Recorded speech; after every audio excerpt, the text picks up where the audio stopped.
Welcome to the time-traveling adventures of Moose and Goose, a serialized podcast about two sisters who travel through time trying to preserve history as we know it. My name is Marty Griffin, and if you'd like to know more about the show, feel free to check out our teaser episode that was posted just before this one.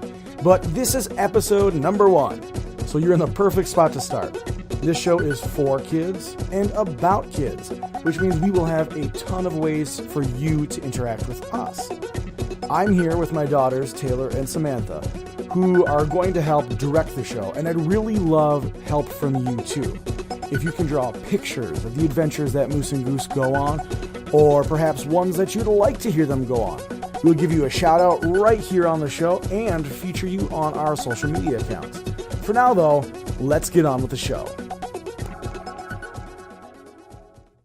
It was a crisp summer morning in a suburban backyard in a sleepy little town just outside of the capital city of Wisconsin.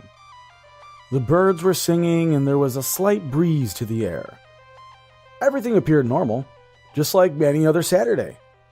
Until all of a sudden, sparks started to appear. At first, it was just one or two, but then it was dozens, with little arcs of electricity bouncing between them. It's almost as if some invisible circuit was being overloaded.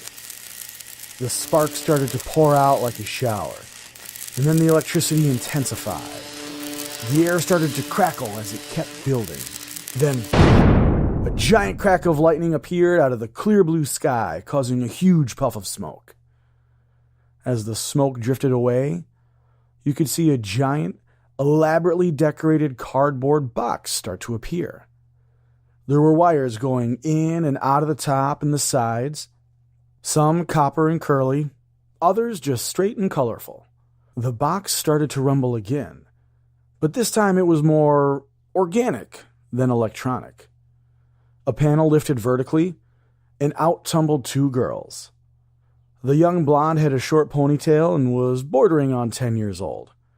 With a shocked look on her face, she slowly climbed to her feet. "Moose! What was that?" she said sharply to her younger sister, who still lay on the ground giggling. Time seemed to be moving slowly at first as she recalled all that she had just seen. Was it really? No. It couldn't have been, she thought to herself. "Moose, you've got to tell me the truth. Was that real?" With a mechanic's rag in hand, wearing a denim dress with tons of pockets full of toys, tools, and trinkets, the younger sister with long curly brown hair got up and dusted herself off. "Oh, Goose, you should have seen yourself when you met Alexander Hamilton. You didn't know what to do. It was great." Angered at how much fun Moose was having at her expense, Goose started marching towards the house. "I'm going to tell Mom, and she'll make sure you don't have any screen time for a month." Moose just laughed even harder. "What? Are you going to tell her Moosey created a time machine and took me back to meet one of my heroes? You know that Mom and Dad will never believe that. They'll say something like, 'Quit tattling on your sister, Goose.'" Goose knew she was right. Her little sister had just made one of her all-time dreams come true. She got to meet one of the founding fathers of America. She shook her head and laughed to herself. "You're right, Moosey. They never would believe that. And either way, I should be thankful." With a smile on both of their faces, they embraced for a hug. "You're welcome, Goose," said Moose. The sisters went inside for a post-adventure snack of ants on a log. While they were chatting about their adventure with their mom and dad, they heard a slow and steady rumble. Ignoring it, they kept telling their story, but the rumble kept growing. The trees started to shake as a giant black helicopter landed in their front yard.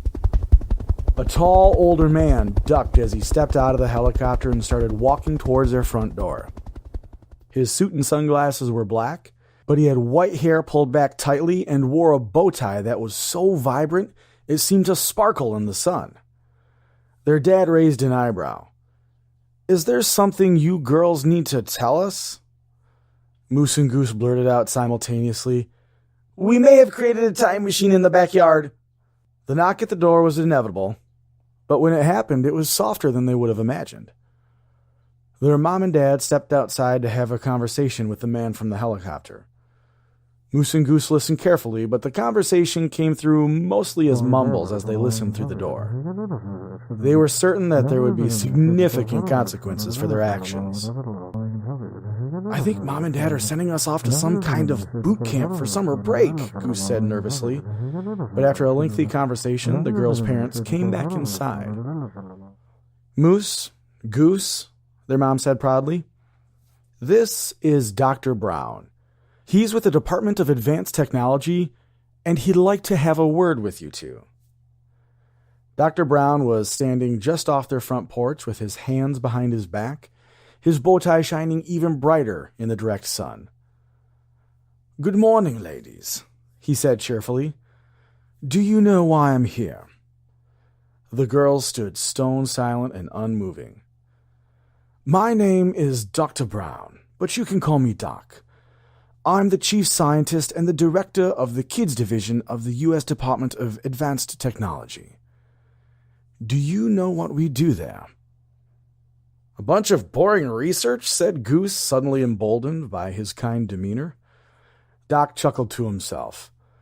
"That's what most kids think at first." Following her big sister's lead, Moose flippantly says, "Well, then what do you do there? And what's with the bow tie? Why is it so sparkly?" Doc smiled. "Let me answer all three of your questions with a demonstration. My bow tie is a single-person, solar-powered anti-gravity device." Doc gave the ends a slight tug, and the knot started to shimmer and hum. "With a simple twist of the bow, I can lower my own personal gravitational field until I become weightless.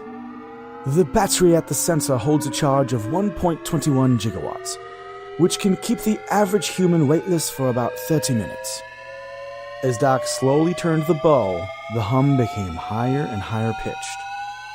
The girls didn't even realize that they were now staring up at Doc, a full foot off the ground. He tapped the center of the knot, stopping the personal anti-gravity field, and falling back to the ground. He caught himself without even a stumble. "Is that the kind of boring research you'd be interested in?" he said with a smile. "Of course. But why would you want us?" Goose said, still trying to play dumb about earlier that day. "That's the interesting part. In the Department of Advanced Technology, we've been able to look into the past and watch it happen in real time. Kind of like a TV show. But we haven't been able to go there. Unfortunately, there have been a rogue group of researchers that beat us to the punch when it comes to actual time travel. And they've been going back in time and kidnapping famous people from history, downloading everything in their brains, and leaving them clueless in the past. This causes our modern-day gadgets and memories of people to change. So far, we've been lucky and nothing major has happened, but we fear that more heinous events are on the horizon. Goose, we need your impeccable knowledge of history to help us figure out what has changed from the real timeline to now, and help these people get their memories back so our world can remain normal. Moose, you're the only other person to crack the code to time travel." "Wait, so you knew we built that time machine, even though I just finished it yesterday, and we just did our first jump today?" Moose said with her arms folded in disbelief. "Yes, those facts are true, but when you make a time jump like that, you leave a ripple throughout history. By tracking the slight variances in our recorded history and what we saw during the real-time playback, we were able to find you at this time and location," said Doc. "Also, we saw your sister place a poop emoji sticker on Aaron Burr's back." "So, who are these bad guys again, and why are they stealing the minds of famous people throughout history?" Goose said, frantically trying to change the subject. "The group is led by the fiendish mind of Frederick Bottomquack, a scientist who's turned away from our organization, and he's been seeking retaliation ever since. With your help, we're hoping we can stop the group and bring Frederick Bottomquack to justice," said Doc. The girls could see it bothered him deeply. After a few short whispers back and forth, they turned back to Doc and said, We're in. When do we start? Excellent, said Doc. We should head back to the research center right away then. I'll notify my moving crew to pick up your time machine and meet us there. Moose and Goose turned around to see their parents waiting behind them with their bags already packed. We always knew you two liked to challenge, said their dad with a smile. Take care of each other, do great things, and have a great summer break, said their mom. And just like that, they walked over to the helicopter with Doc. As the girls buckled in and the blades picked up pace, Moose turned to Goose and said, Do you think anyone else from school is going on a helicopter ride to work for a secret government agency to preserve all of recorded history this summer? No, Moosey, said Goose. I don't think so.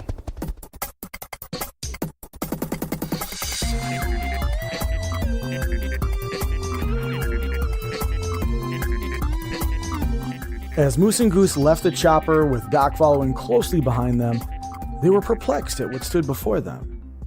It was a plain-looking business park with a sign that read Caspian Research Center, 18340 South Center Parkway. There stood a small pedestal with a digital screen and keypad. What do you suppose this is? Said Goose. Walking around the pedestal, looking at it from all sides, Moose looked puzzled as well. Just as the girls came to stand side by side again, the screen flickered to life and words began scrolling across it. Goose read them aloud for everyone to hear. My key is just 6 of the clue that you seek. It's the start of a pattern called Fibonacci. I don't get it, said Moose. Is this some kind of riddle? Exactly, said Doc. We have to make sure our scientists are in tip-top shape mentally and physically to keep up with Frederick and his rogue scientists. What does that mean? Said Goose. Our agents have encountered numerous booby traps, puzzles, and riddles out in the field. We think these clues point towards the people they're targeting. So think of this as a test run for when you're out in the field. The keypad just stared back at them, waiting for a reply. It's 6 blank spaces waiting to be filled. Suddenly, Taylor's eyes opened wide and she blurted out a series of numbers. 112358! Where's the pattern in that? Said Moose. It's the Fibonacci sequence. Each number is the sum of the 2 previous numbers. It's easier if you just write it down. Grab a pencil and start with 1, said Goose. Moose reached into one of her many pockets and pulled out a small whiteboard and pen. 1 plus 0 equals 1. 1 plus 1 equals 2. 1 plus 2 equals 3. 3 plus 2 equals 5. And 5 plus 3 equals 8, she said aloud. Wow, that is a pattern. Packing her supplies back into her dress, Moose stepped up to the pedestal and entered the password. The screen shut off, and a robotic voice said, Welcome to the Caspian Research Center. As the voice spoke, the small business park began to transform right before their eyes.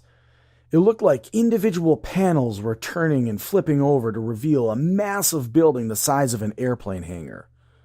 Whoa, where was that hiding? Said Goose.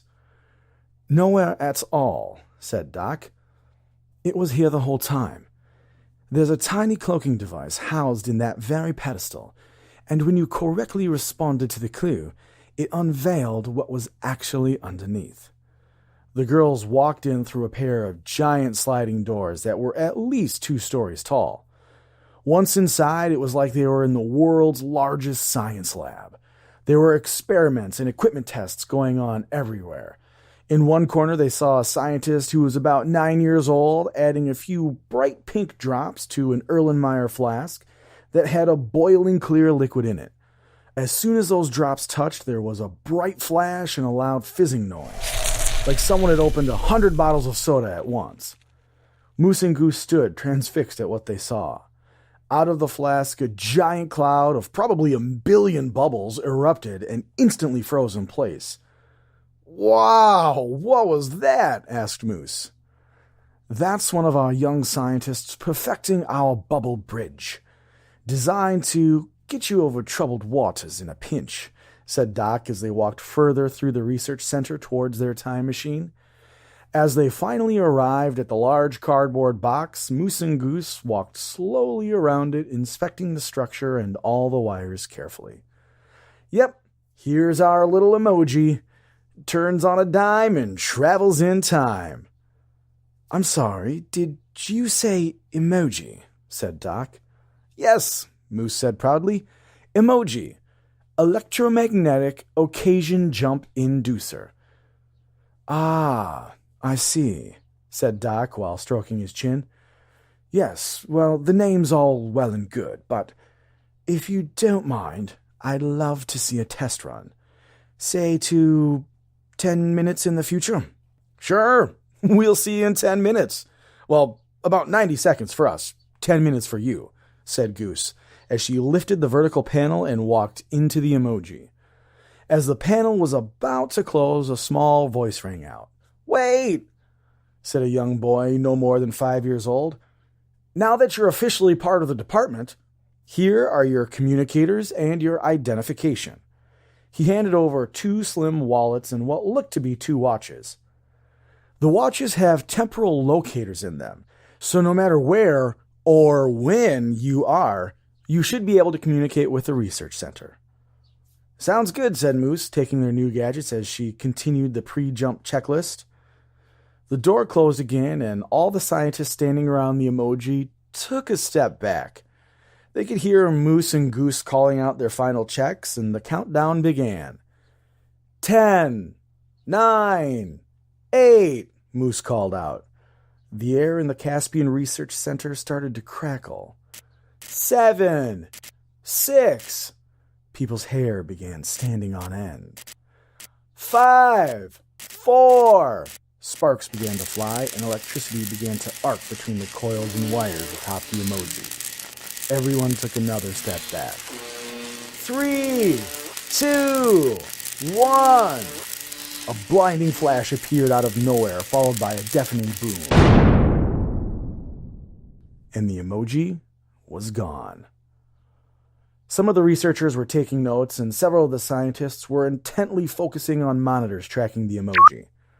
They could see it moving forward in time towards the agreed-upon 10 minutes in the future. The emoji was closing in on its final destination when the signal began to flicker. Doc? Said the tiny voice that had handed over the communicators. What is it, Ben? Said Doc quickly. I think there might be a problem. All eyes were now on Ben's monitor, watching the signal of the emoji begin to fade before it reached its destination. Just as it was crossing into 8 minutes into the future, the signal stopped.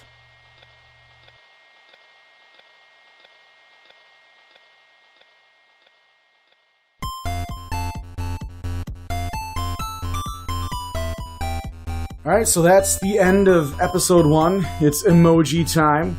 I'm here with Taylor. Hi. What do you think?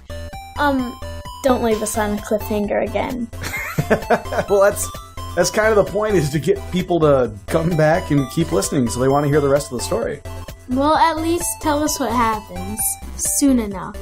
As soon enough will be next episode. Don't worry about it. When's next episode? So, what was your favorite part about the episode? Probably Moose and Goose and the emoji fading away. Just at the very end, when it faded away, the cliffhanger was your favorite? Yes. Okay. So if you were to give me a grade, like in school, what kind of grade would you give me based on this episode? Because I don't do a lot of writing. I'm interested to hear. A. A? All right, I'll take that. It's an incredibly high bar to uphold. What do you hope to find out in the next episode? I want to hear your thoughts. Just so you know, I do not know what's happening next.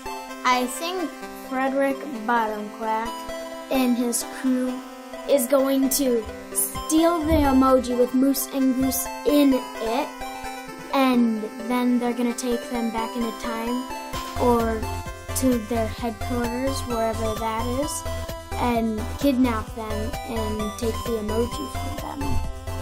All right. I like the idea, and I guess we'll have to find out on the next episode of the time-traveling adventures of Moose and Goose. Thanks, everybody. Thanks for listening. Bye. Hey, this is Taylor. We forgot to tell you to send in your art of our Moose and Goose adventures pictures. Send it in at MartyGriffin, @gmail.com. And thanks.